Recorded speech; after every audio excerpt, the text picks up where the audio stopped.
Amy from BlessingLife.com, and today I want to show you how to make your flat paneled cabinet doors into shaker style. It is actually pretty simple to do. I did it myself.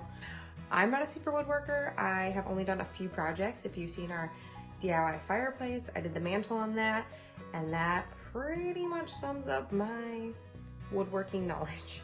And so if I can do this project, you could definitely do this project. So simple to do. A little before picture just so you know how terrible this room was. I took down all the cabinet doors from the laundry room and then I gave them a good sanding with my electric sander. Then I got plywood from Home Depot. I actually got 0.27 millimeters thick because I bought the wrong stuff. I meant to get a 1/4 inch. And then I had my friend rip it down with his table saw into about 2 1/4 inch thickness. Then I would lay each strip up against the front side of each door panel and mark where I needed it cut. Then using my saw, I would just cut the strips according to the marks that I made. After I cut each piece, I would make sure that it perfectly matched up with the cabinet door, and I would add a little bit of wood glue, flip it over, and then using my hands kind of as guides, I would make sure it was perfectly lined up against all 3 edges. And then using my nail gun, I would nail it in. Now I got this new tool because it does not have a compressor, and so it's just like a normal nail gun, but no compressor, which I really, really liked. And then I would just nail it in place, and I would do approximately 2 to 3 nails, just depending on which side of the cabinet door it was.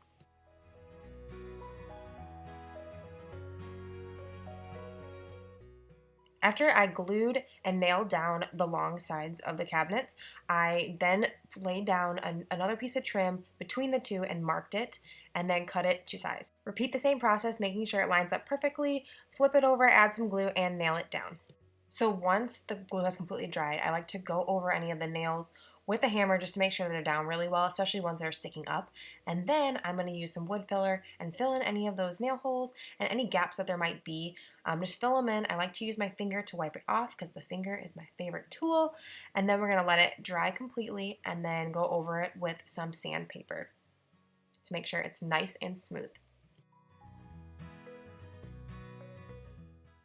All right, this is what it looks like when they're all completely trimmed out and sanded down and now ready for primer.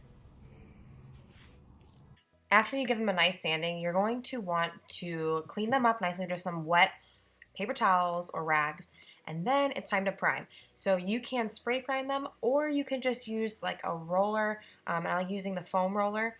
And you want to get a good primer for cabinets, and then after they're dry, you can spray paint them, which is the best way to make them look absolutely amazing and look really professional is by spray painting them. And it saves a lot of time. This tool was like 40 bucks, and I've used it for so many projects. It's well worth its money.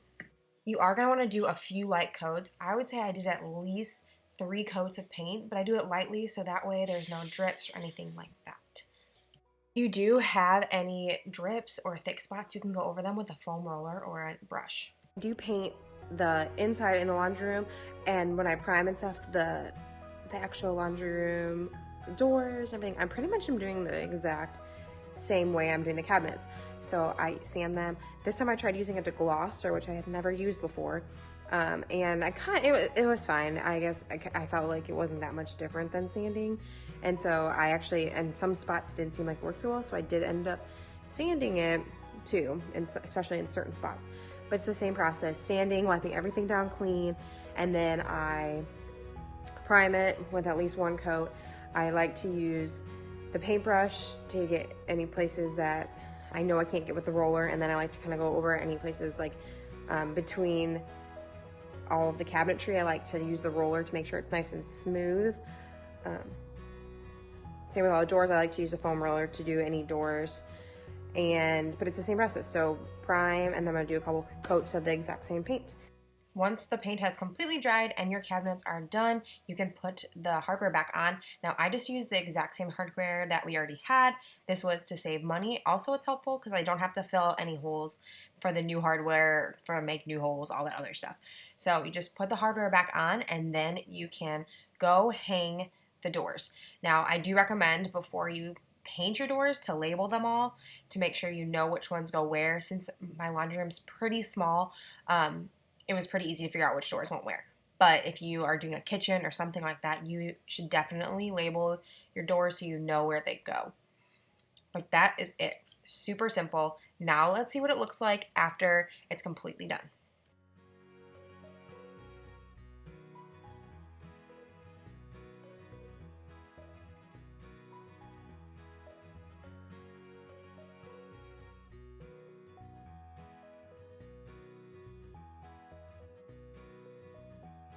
So we do still have a couple more projects left in here to do. I need to touch up the paint on the walls because, I don't know if you can see it somewhere, there's white paint from where it's splattered.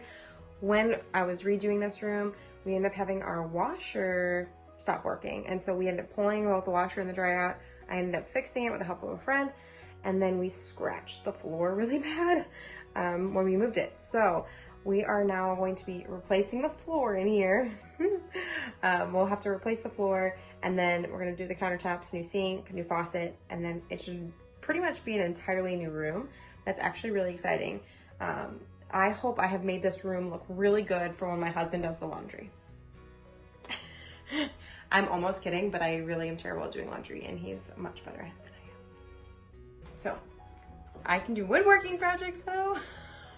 I still need to paint the bathroom, which this can kind of give you an idea of what it looked like before in the laundry space. And it has this beautiful stencil motif and stripes, because both sound like a lot better than just one. Am I right? Am I right? No. I really hope you enjoyed our little in the process laundry room makeover tour, and I really hope you guys like our new shaker style cabinets, which were way simpler to make than it looks, and you don't have to have a whole lot of skill to do them, because I did it myself. So if I can do it, you can do it. But we like to share one new recipe, DIY project, or natural product every week. Make sure to like, subscribe, and share with your friends. Let me know what you think, and think if you plan on doing this project, or if you want to do a project similar, let me know. I would love to hear.